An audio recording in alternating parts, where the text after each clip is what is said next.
Marani podi kete mana Ramogi TV wadhi mbele gi weche manyien. Jotelo mamine koro dwaro mondo mi ogur motegno chike marito ratiro mag nyithindo matinde thurka kotene kod jaod bura ma Suba North Millie Odhiambo. Jotelo go golo kwayo ne bede migepe ahinya to doho kod mano mar obila mondo mi oneni orido mokalo chike magayo rocho ratiro mag nyithindo. Jotelo go lero magi kane giyuore romo mar twak ewi achiedh nade gi midhiero ma jukwa nyithindo. Romono nobagi kod riwruok ma ok mar piny owacho mar The Cradle.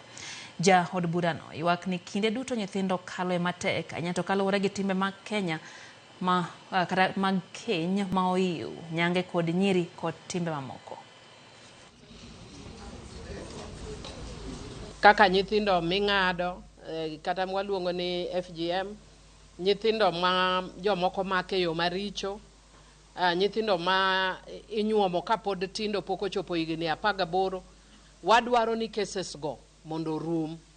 Wan kaka joma nie bunge wasekelo chike, kendo chike go kwedo gik mawachogo. To kuom hawi marach, seche moko ka gigo dhi e court, to court duoko wachien matin.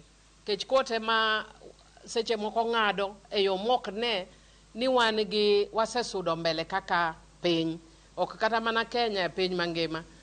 Koro gimwa kwayo ni sama gigo biro e court, nyithindo matindo to nitie kaka itritgi, ok tergi ni twegi, iwuoyo kodgi, iterogi, nitie kuonde miterogie ma irwakogi ok kaka jomotwe to mipuonjogie.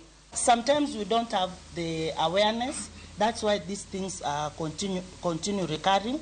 And on the same law that was passed, it had some gaps in that the sentence age was coming down, which is very wrong, because a criminal will say, I will wait until that girl is maybe 17 years and the criminal sentence is 5 years, then I do my thing.